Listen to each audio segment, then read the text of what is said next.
Olá, muito boa noite. Está no ar o programa Doc.com desta sexta-feira. Programa Doc.com que mostra hoje o lançamento do seu blog, o blog do Doc.com, que a partir desta semana é mais um meio de comunicação que o programa estará levando até você informações a respeito de Ponta Grossa e região. Blog esse que você acessa no www.blogdodoc.com. Esse então é o seu novo endereço de informação na internet. O lançamento foi nesta semana, junto com a comemoração de 2 anos do programa Doc.com no ar. Esta semana então marcou o lançamento do blog e os 2 anos do programa Doc.com. Vamos estar abordando esse assunto aqui no programa de hoje. Também vamos tratar da viagem aí do prefeito Marcelo Rangel para a Europa, atrás de novos investimentos para Ponta Grossa. O Dr. Zeca assume a prefeitura de Ponta Grossa. Vamos estar tratando deste assunto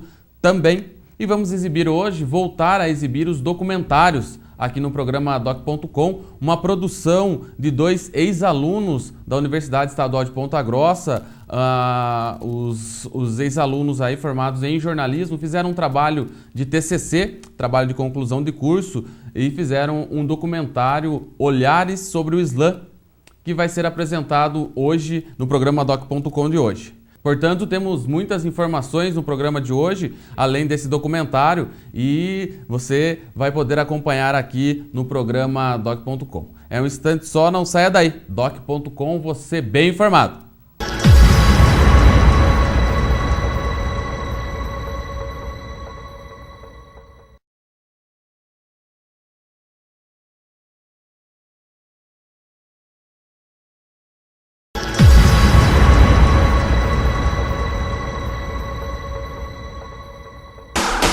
Destaques da semana.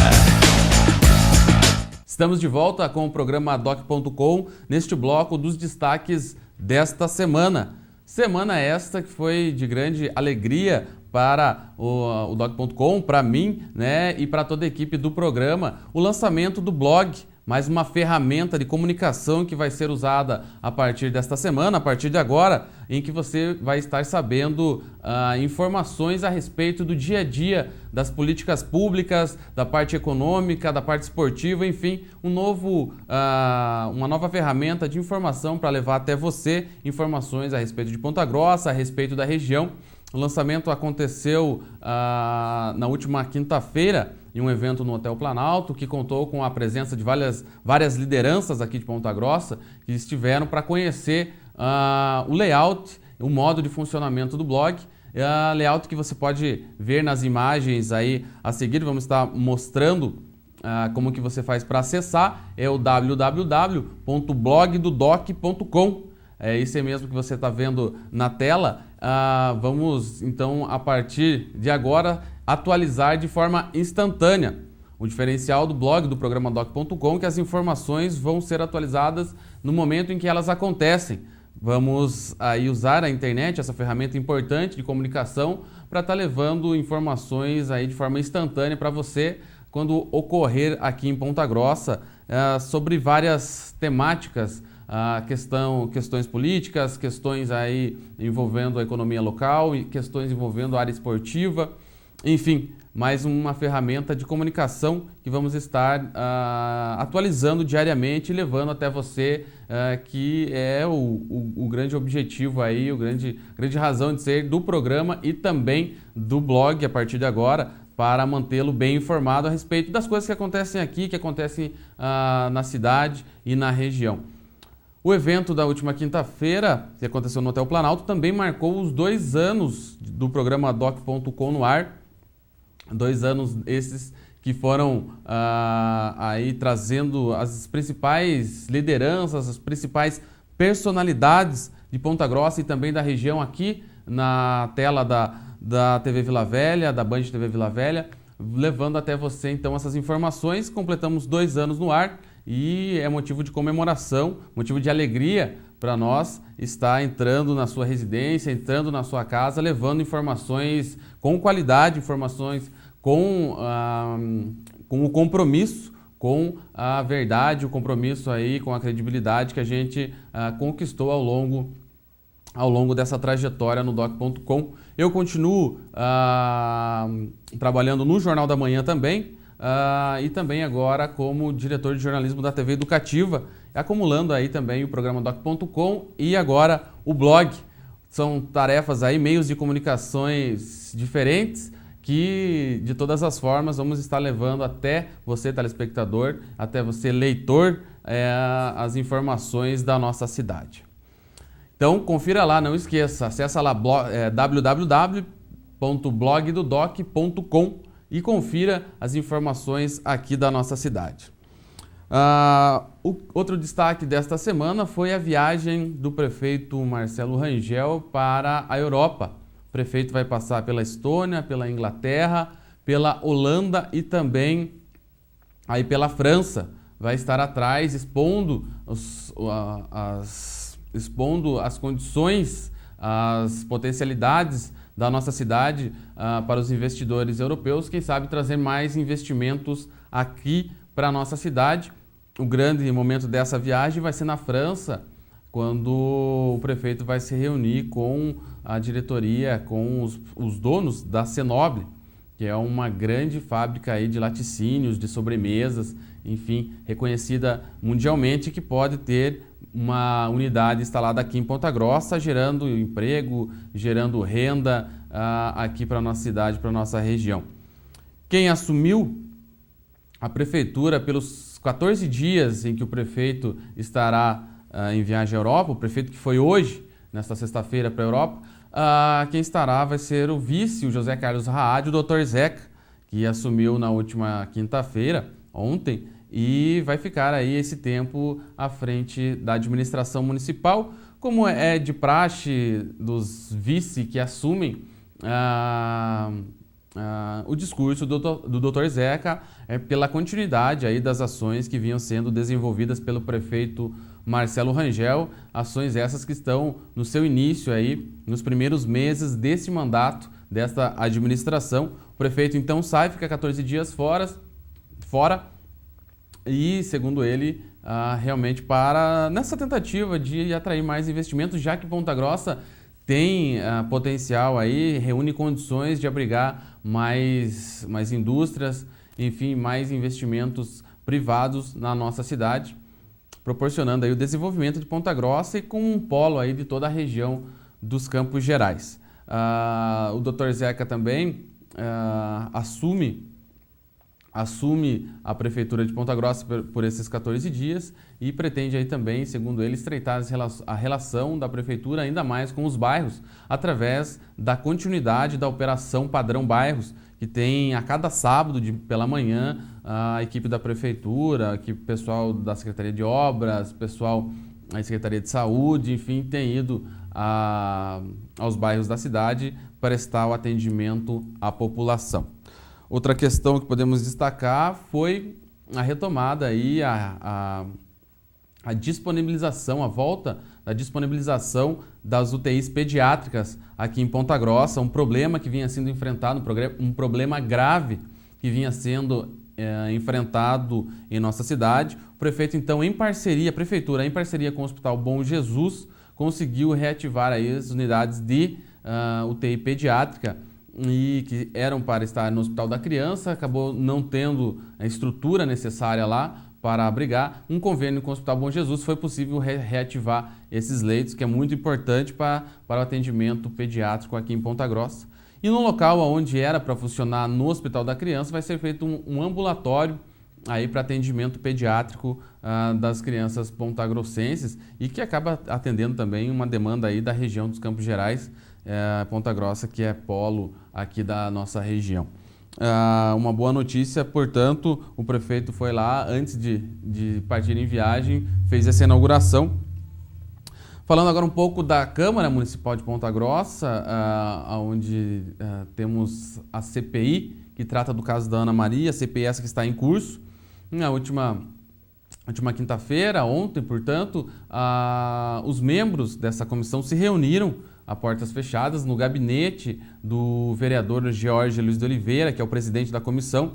Estiveram lá os demais membros, o relator Alisson Zambieri, o vereador Sebastião Mainardes, os vereadores Pietro Arnaud e também o Antônio Laroca Neto, discutindo como farão para apresentar esse relatório aí da CPI. O relatório esse que deve ser apresentado, segundo os membros da CPI, na próxima segunda-feira, por volta das 17 horas, quando encerra a sessão da Câmara Municipal, vai ser protocolado e a tendência é quase certa, praticamente, a solicitação de uma instalação de uma comissão processante na Câmara de Ponta Grossa para avaliar e fazer o julgamento político da vereadora Ana Maria, avaliar se ela cometeu ou não quebra de decoro parlamentar por esse suposto aí autossequestro, o falso sequestro, como tem apontado a Polícia Civil em sua investigação. Aí os vereadores então vão avaliar se caracteriza ou não a quebra de decoro parlamentar. Esses membros dessa comissão, vão ser 5 membros, todos eles aí escolhidos através de sorteio para que componham essa comissão, excluídos os 5 nomes das pessoas, dos vereadores que integram a CPI. Portanto, essas 5 pessoas não farão parte dessa comissão, tem os nomes excluídos. Os demais vereadores, os demais 18 vereadores aí então, vão ter seu nome colocado numa urna, pega-se 5 nomes e esses 5 nomes vão fazer parte dessa comissão processante, então, e o futuro da vereadora Ana Maria vai estar sendo discutido e debatido dentro dessa comissão, que pode ou não pedir a cassação da vereadora em plenário. Daí sim, seria uma votação uma votação aberta com todos os vereadores, os 23, sendo que a maioria simples, aliás, a maioria absoluta, né, dos vereadores aí com 13 vereadores, seria, aliás, 12 vereadores, são 23, 12, seria necessário aí para cassar ou não a vereadora. Portanto, há de se esperar aí a apresentação desse relatório, mas é quase certo que esse relatório vai trazer a solicitação dessa comissão processante e que a vereadora vai ser, sim, julgada politicamente pela Câmara de Ponta Grossa. E hoje à tarde, os vereadores de outra comissão que está instalada na Câmara Municipal, comissão essa que avalia o projeto apresentado pelo vereador Sebastião Mainardes e que pede aí a redução do número de vereadores na Câmara de Ponta Grossa de 23 para 15. Projeto esse que foi apresentado por solicitação do Conselho de Entidades aqui de Ponta Grossa, depois de todo aquele caso envolvendo o furto dos documentos que constavam aquelas mais de 20 mil assinaturas que seriam necessárias para apresentar o projeto de iniciativa popular na Câmara. O vereador Mainardes, então, pegou esse projeto, apresentou esse projeto, está em trâmite. Essa comissão é presidida pelo vereador Pietro Arnaud e que muito provavelmente deve apresentar uma emenda a este projeto, não deixando nem em 23 e nem em 15, deixando aí ou em 21 ou em 19 vereadores aí para a próxima legislatura, lá para 2016. A ideia dessa comissão, pelo que foi passado, é realmente fazer essa emenda e discutir aí um número que fique nem em 15 nem em 23, fique aí no meio termo, ou 19 ou 21 vereadores. Vamos aguardar para ver se realmente essa emenda vai sair, mas enfim, é esse o caminho que está se tomando na Câmara de Ponta Grossa para essa comissão que avalia esse projeto, que é uma emenda à lei orgânica do município, e todo projeto que altera a lei orgânica se forma uma comissão, para essa comissão dar o parecer, apresentar emendas, para daí então o projeto ir a plenário para a votação. Bem, esses foram os destaques desta semana movimentada aqui em Ponta Grossa. E lembrando mais uma vez aí para você acessar o nosso blog, o blog do doc.com, no www.blogdodoc.com. Isso aí, nesse endereço você vai encontrar então as informações que vão estar sendo passadas diariamente, sendo atualizadas diariamente através do blog. No próximo bloco voltamos então com a apresentação de documentários aqui no programa Doc.com. Vamos exibir o documentário Olhares sobre o Islã, produzidos por 2 acadêmicos da UEPG, ex-acadêmicos, hoje profissionais, hoje jornalistas. Trabalho esse feito no trabalho de conclusão de curso. Você confere então, logo depois do intervalo, esse documentário. Não saia daí, Doc.com, você bem informado.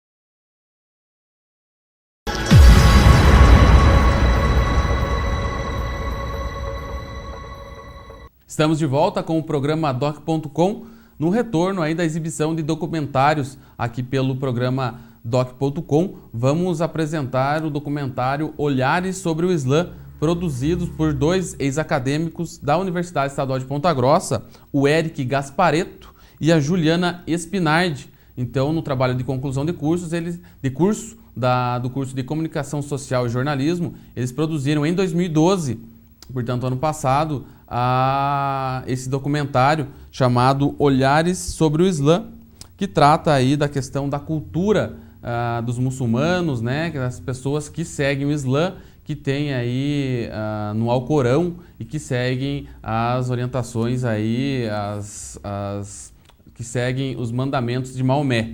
Portanto, nós vamos poder ver nesse documentário, que é uma produção muito bem feita pelos 2 jornalistas e que você vai poder assistir a partir de agora aqui no programa Doc.com. Só para constatar, a maior cidade, a maior concentração de muçulmanos que seguem o Islã é na Indonésia, e cerca de 23% da população mundial segue o Islã aí como religião. Portanto, saiba um pouco mais dessa cultura, dessa religião, também sobre essa comunidade muçulmana. Fique com o documentário Olhares sobre o Islã agora no programa Doc.com. Documentário.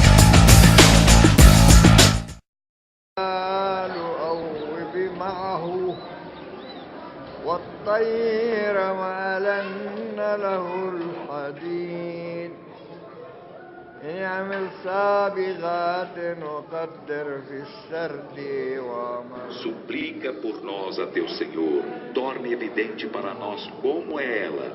Disse, ele diz que por certo é uma vaca nem velha nem nova, meã entre estas. Então fazei o que vos é ordenado. Meu nome é Agnes Roberta Schwingel.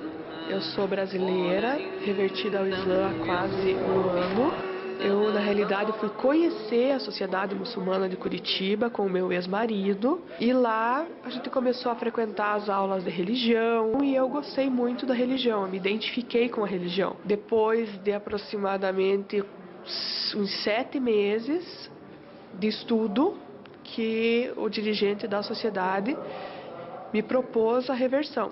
Eu fiz a shahada, que é a profissão de fé. A gente declara que Deus é único e que a gente acredita que o profeta Muhammad é o seu mensageiro. Essa é a shahada. Eu costumo frequentar muito mais a mesquita de Curitiba do que Ponta Grossa, porque a mesquita daqui quase não abre. Então eu costumo ir aos domingos, pela manhã, ajudar na mesquita de Curitiba, que é o dia em que a mesquita está aberta à visitação. E a gente fica ali na frente, dando algumas orientações e principalmente colocando véu nas mulheres, que todas as mulheres, para entrar na mesquita, todos precisam estar descalços. E as mulheres precisam colocar véu. Respeito a Deus, a mulher deve se cobrir. O próprio Alcorão diz que a mulher, para rezar, para adentrar a mesquita, precisa cobrir a sua cabeça.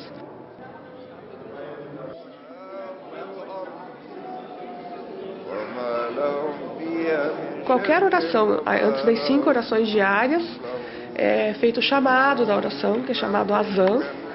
E sempre deve ser feito por um Hajj. Hajj é aquele que fez a peregrinação a Meca. Normalmente são os mais velhos, porque o Hajj ele pode ser feito, não pode, mas normalmente ele é feito a partir dos 40 anos. Na mesquita de Curitiba tem o seu Hassan, que é ele que é o eleito. Ele gosta, ele faz, mas qualquer Hajj pode fazer. Que saiba fazer, lógico, pode fazer.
Ramazã é basicamente isso. Deus é soberano, Deus é único, que Muhammad é o seu mensageiro, abençoa o profeta Muhammad e a família dele.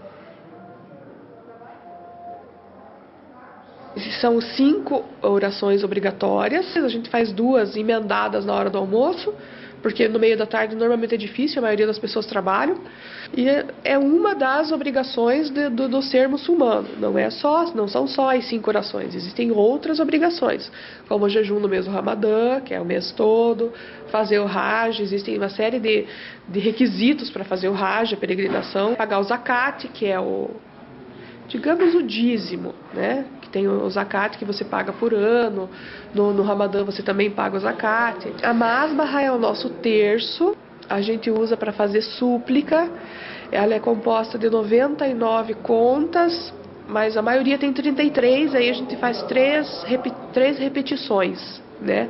99, aliás, são 100, uma é separada porque a gente fala 34 vezes Allahu Akbar, 33 vezes Subhanallah e 33 vezes Alhamdulillah. Que Allahu Akbar é Deus é soberano, Deus é supremo, Alhamdulillah, graças a Deus, e Subhanallah é toda graça deve ser dada a Deus.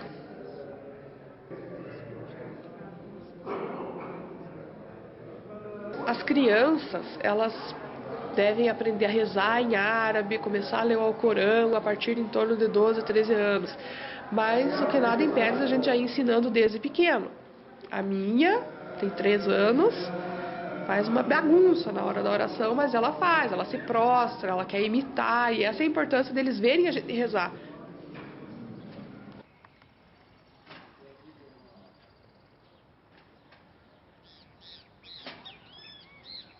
A obrigação do sustento da casa, do provimento da família é do homem no Islã. Mas a mulher trabalha, ela tem total liberdade para trabalhar, ganhar o seu dinheiro, usar o dinheiro dela em benefício próprio. Claro que existem casos e casos, eu sou divorciada, eu sustento a minha casa, obviamente. Eu sou formada em odontologia, mas não exerço porque hoje sou funcionária pública. A vida da mulher no Islã é muito normal.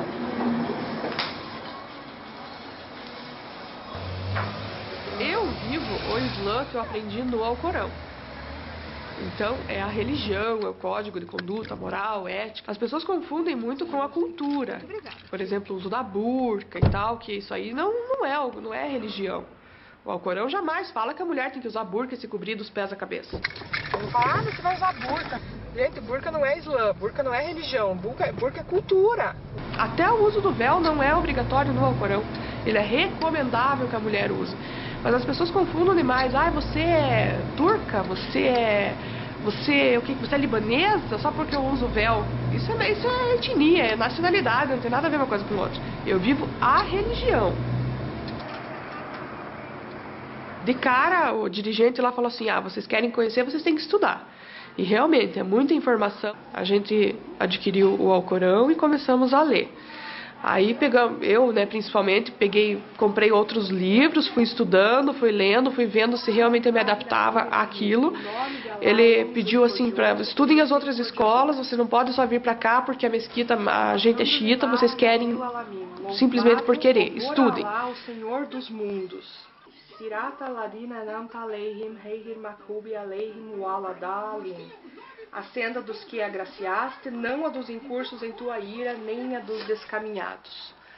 Essa é a primeira surata, você não precisa falar ela toda nas tuas ações diárias, mas a primeira frase a gente fala. Você não tem que mostrar para os outros que você é muçulmano, porque a maioria das suas obrigações você faz dentro de casa, sabe? Eu acredito naquilo que eu sigo, porque eu sempre tinha dúvidas em outras religiões. Eu tinha coisas assim que eu pensava, mas por que isso? Não acredito, né? Procurava outras respostas e no Islã, tudo que você quer saber, explica.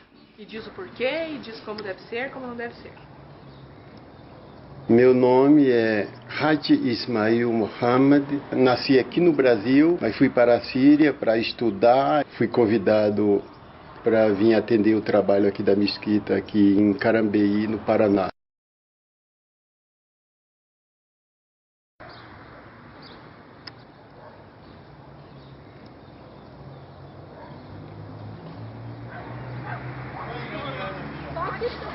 A nossa família, nós criamos ela totalmente em um regime islâmico, em uma doutrina islâmica, ensinamento religioso. Só que a nossa religião, o Islã, ela não intervém na cultura e no costume do povo, nem no costume tribal e nem na língua tribal. Com o restante da vida familiar, a nossa vida é comum. Quando eu fui convidado para vir aqui para Carambeí, não tinha mesquita na cidade. Então nós alugamos aqui essa casa, que tem essa sala muito grande, e transformamos em uma mesquita. Um marco de fé, né? Uma mesquita islâmica que traz muitos benefícios tanto para os muçulmanos como para as pessoas interessadas em conhecer a religião islâmica e a cultura árabe de um modo geral.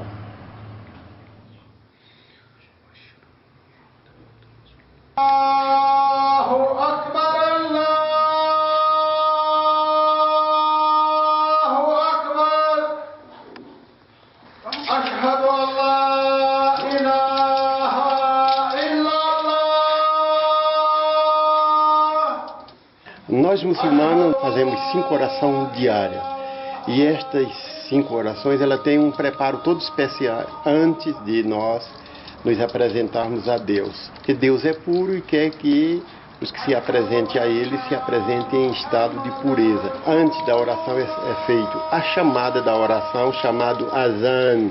Ele tem umas palavras específicas, sendo que se repete 4 vezes cada palavra. Ele chama venha para a oração, repete 4 vezes, venha para a salvação, e diz que Deus é o maior e que só Ele é digno de ser adorado.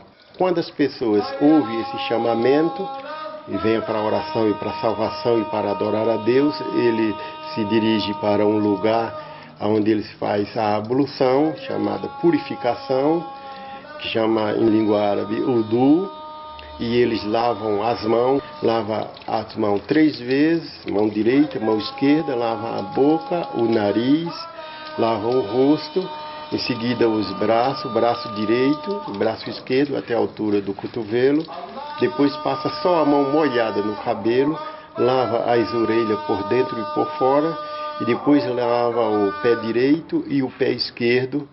E essa é a chamada purificação menor.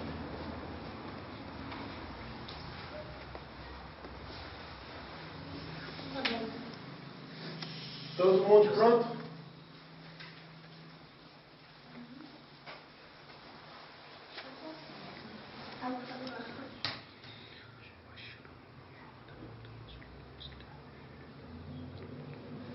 Allahu Akbar.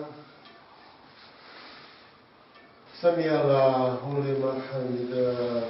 Allahu Akbar. Em língua árabe chama-se harakat, os movimentos da oração. E em cada movimento desse tem palavras que se diz inclinado, nós louvamos a Deus. Se vocês observar os povos de outras religiões, como que seja o judaísmo e o cristianismo, vocês vão ver os judeus sempre se inclinando para frente e para trás. E se vocês observarem os cristãos, na sua maioria oram de joelhos. Sendo que tem outras igrejas que oram prostrado, outros oram em pé. Então não tem uma posição específica para eles orar. No Islã, por ser a última revelação de Deus, Deus revelou ao profeta Muhammad que nós teríamos que orar conforme todos os povos do mundo oram. E ora nós estamos em pé, e ora nós nos inclinamos, ora nós estamos de joelho, ora nós estamos prostrados, e ora nós estamos sentados. Ou seja, na oração no Islã, ela cobre a oração de todos os povos ao mesmo tempo. Tem mesquita que tem galeria dos lados, então as mulheres oram dos lados dos homens. Tem mesquita que tem galeria em cima e atrás. Com respeito à mesquita que não tem galeria e as mulheres ficam atrás e separadas por uma cortina, se for analisar logicamente uma mulher prostrada na frente de um homem ou um homem prostrado na frente de uma mulher, não é uma posição muito confortável. Então é bom a gente sempre separar, porque em cada movimento na oração tem uma bênção para aquele que está completamente concentrado na glorificação a Deus.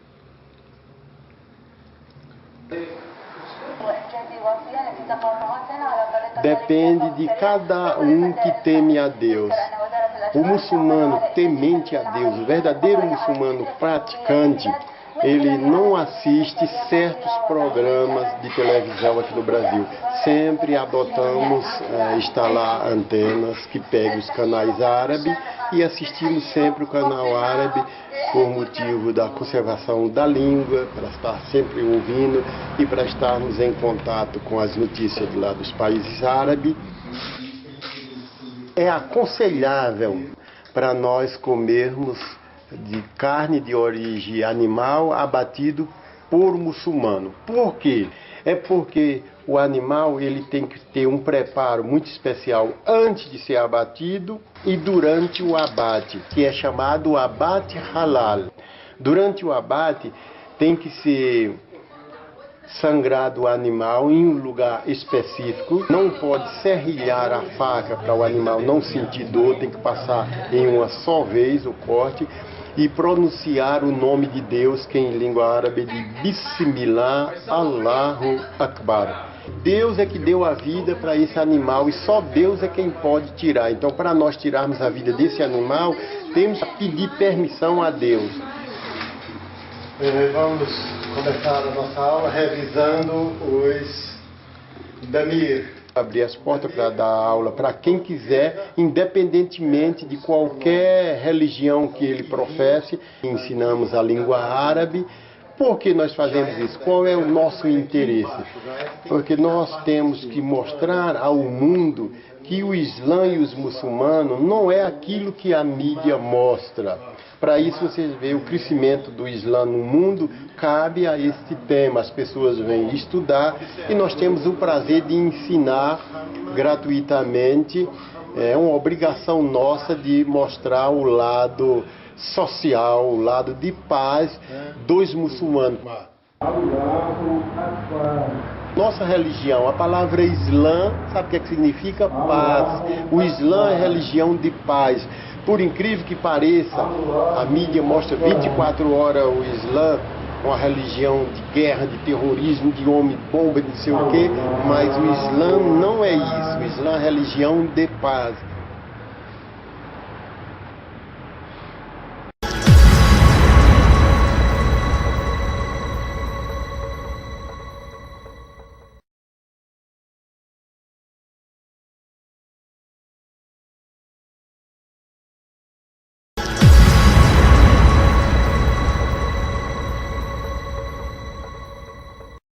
Meu nome é Yusra Ataia, sou brasileira, sou nascida em Ponta Grossa, sou descendente de filhos de libaneses e eles têm como religião a religião muçulmana.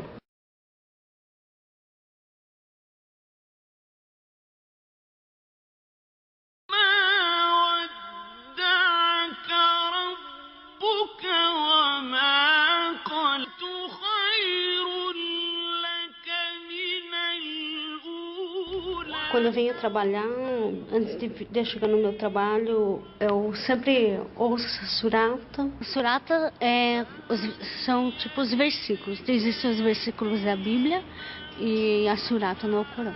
O Alcorão, na verdade, quer dizer recitação. Como o povo, a maioria, era iletrada, a maneira mais fácil era decorando e através dos versículos cantados, né? Nenhuma surata foi multiplicada, é proibido de traduzir, tem Alcorão traduzido, mas é proibido para que não se perca a parte original. Religião e Estado não se separam dentro do islamismo. O Alcorão tem leis, tem a base de tudo, socioeconômico, do direito, da saúde, porque Maomé forma um Estado. Existe essa mistura realmente. Eu sou brasileira, muçulmana, né? Eu tenho uma outra cultura, querendo ou não. Religião e trabalho, né? Elas são coisas separadas, você é profissional ali. Não são coisas que se misturam. A religião não vai ficar em primeiro plano na hora do trabalho. Bom dia. Eu gostaria de saber se você conseguiu fazer. Minhas tias e minha mãe sempre trabalharam. E a minha mãe carregou, na verdade, a base socioeconômica da família, a liderança, muitas vezes, né? Tiveram umas coisas assim que me instigaram a investigar mais, a falar mais, a escrever sobre as mulheres muçulmanas, a minha própria criação. Acho que eu sou as 3 mulheres, né? Eu sou oriental, sou ocidental e sou brasileira. Quando eu não tenho ninguém para atender aqui, aproveito o meu tempo escrevendo artigos. Na realidade, eu escrevi sobre as mulheres muçulmanas do islamismo genuíno. É o Islã que o profeta difundiu, que o profeta, na época do profeta. Hoje a gente vê um Islã muito mais dividido entre xiitas e sunitas. Os xiitas queriam uma sucessão do profeta pela linhagem do sangue e os sunitas queriam pelo voto. Contam tudo isso numa versão mais masculina, mas as mulheres tiveram um grande poder ali no meio, sabe? Achou relevante trazer quem foram elas e o que elas fizeram durante o islamismo, que elas promoveram a paz, elas fizeram a guerra quando foi preciso. Elas tiveram um papel muito relevante. A Aisha, que é a segunda esposa do profeta, liderou os sunitas e a Fátima os xiitas. O quadro em que elas viveram, se formos comparar hoje, realmente, hoje a mulher muçulmana é muito mais submissa do que elas foram na época do Islã do século VII.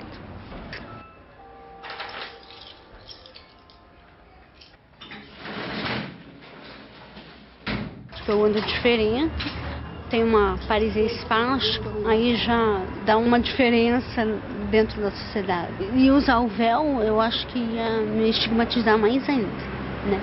Não tenho nada contra, eu acho bonito. Eu cresci vendo a minha avó usando. O significado do véu no islamismo, uns dizem assim, para não mostrar beleza, por causa do homem, tudo é homem. É que você está submetido a uma força maior que é Deus. Então, você está submetido à vontade divina. Não é só essa coisa de submissão ao homem, não. É submissão a Deus. Tem coisas no islamismo, né, que são os pilares, né, que é o jejum. Você fica o dia inteiro sem comer, o dia inteiro sem tomar água. Você se coloca no lugar da outra pessoa que está passando por necessidades. Eu não faço, eu tenho um problema de estômago que não me deixa fazer. E cada vez que eu ia tentar fazer, eu passava mal e desmaiava, né? Então dá para contribuir de uma outra maneira, assistindo as pessoas menos favorecidas economicamente. E eu percebo assim no meu trabalho que não há diferença para mim esse lado social, porque o islamismo prima muito pelo social. Tudo que a gente faz em nome do social, né? Tem uma preocupação com a qualidade de vida, tem uma preocupação com o outro, né? Tem essa preocupação com o outro. Por exemplo, não coma mais daquilo que você pode, porque o teu irmão pode estar passando fome, o teu vizinho lá está passando fome. Não coma mais aquilo que você pode. Dê para o teu vizinho e dê para o teu irmão, né? Por exemplo, o Hajj, que é o batismo, ou no catolicismo, eles batizam quando a gente nasce, né? Eles batizam quando a gente nasce porque a criança é pura, né? No islamismo, esse batismo acontece mais tarde. Você já viveu tudo que você tinha que viver, você já pecou tudo que você tinha que pecar, e agora você vai ser batizado. Se você não tiver condições econômicas, você não pode ir até Meca. Se você não pode você não pode tirar da boca de alguém para você ir por prazer a Meca. Você não pode deixar a tua família passando fome, você não pode deixar ninguém. Se você deixar o teu filho ou alguém da tua família passando fome, você não vai valer a tua peregrinação, o teu batismo em Meca. Você tem que ter condições, você vai. Se você estiver doente e tiver condições, pode mandar alguém fazer para você. E eu digo assim que minha paresia sempre é minha jihad. A visão de jihad que as pessoas têm hoje, que é guerra, ataca o outro lá, coloca bomba nos prédios e tal. Não é. A primeira jihad que o profeta se refere é que você tem que vir de dentro de você em busca de um Deus. Então a jihad é uma força de dentro de você, é uma fé de dentro de você em busca de Deus.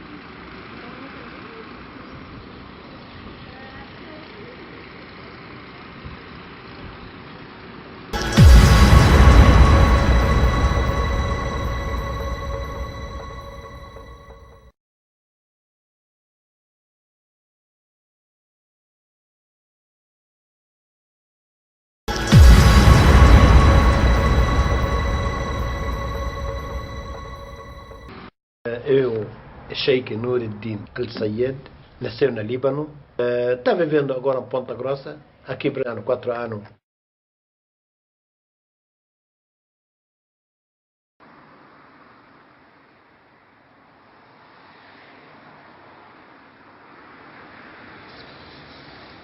Primeiro casa, dia de Adão e Eva, desceram no planeta, nesse planeta. Primeira casa foi feita na terra mesquita, mesquita de Meca, onde os muçulmanos rezam 5 orações por dia, direção de Meca. Entrou na mesquita, entrou com respeito. Abaixa a cabeça, tira sapato, entra para rezar. Entra com respeito, sai com respeito. Religião muçulmana. Acredita com Deus? Acredita. Único. Não existe uma coisa chamada santo na religião muçulmana. É santo único, Deus. Nem profeta Muhammad nos ama. Nem Jesus nos ama. Maria nos ama. Com tudo isso, não chega de grau de santo. Único Deus, abaixa essa cabeça. Esse ponta de nariz para ele. Não se acredita em paraíso? Acredita. Acredita no inferno? Acredita. Como? Quem faz bem vai achar coisa bonita, boa. Quem faz coisa ruim nessa vida, então ele vai colher o que ele plantou nessa vida. Eu, está rezando para mim, não está rezando para meu pai, não. Porque meu pai rezou para ele. Meu pai, então ele vai enfrentar Deus dia do julgamento sozinho. O que ele fez para ele e eu vou fazer para mim. Você está fazendo para você mesmo. Então, no Islã, tudo que nós queremos na nossa vida, dia a dia, na religião muçulmana tem. Al-Qur'an, livro sagrado para nós muçulmanos. Al-Qur'an, será? Tem uma coisa de ciência? Tem versículos sobre ciência. Histórias de os profetas antigos. Tem. Al-Qur'an, tem uma coisa sobre depois de morte? Tem. Nessa vida, tem na comida, na bebida, na tudo. Parte de comércio. Se lá a religião falou uma coisa de comércio, falou muitas coisas. Mas na Amila trabalha em português. Essa palavra, na Amila, faz umas coisas bonitas, dia do julgamento você vai achar. Foi escritos vários livros sobre esses assuntos para viver tranquilo dentro do caminho que Deus manda. Se nós vamos olhar para Al-Qur'an, tudo que tem dentro do caminho de Deus não é pecado, pode trabalhar. O que é pecado? Para nós trabalhar. Vende bebida alcoólica, pecado. Cachaça, whisky, fábrica de essas coisas. Abre motel. Eu conto com esse pecado. Não está abrindo motel para uma coisa boa. A religião muçulmana não aconselhou. Vende esses aparelhos de música, não falam pecado, todo tipo de música. Mas tem músicas exageradas através desses aparelhos. Então a religião muçulmana colocou limite.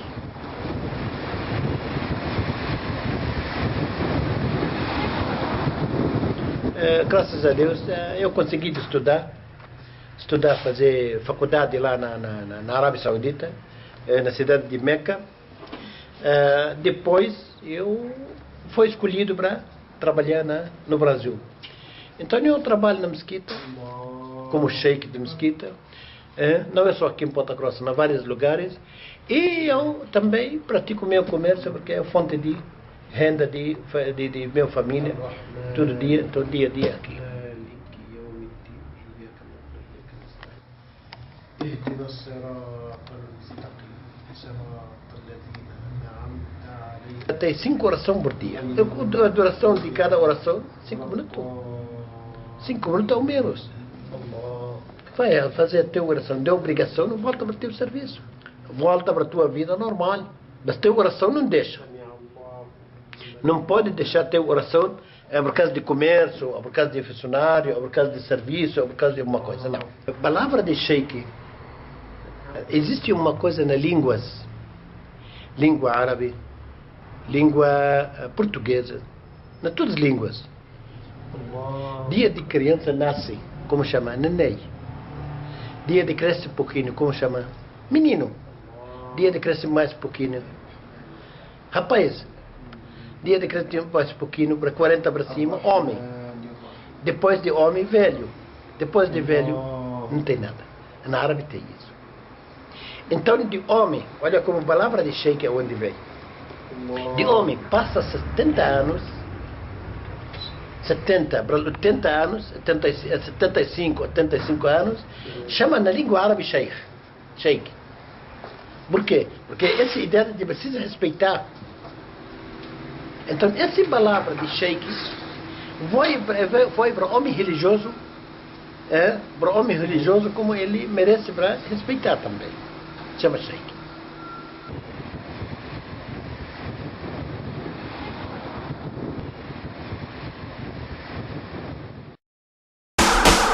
Documentário.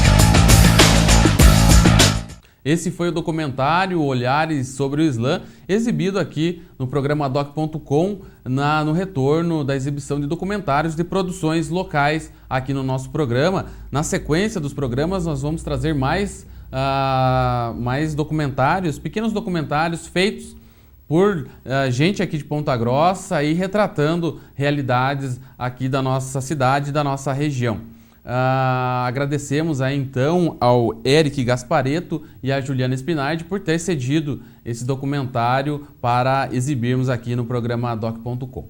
Bem, para você que quiser rever o nosso programa, ele estará disponível no site, no canal direto do Doc.com no youtube.com/programa Doc.com.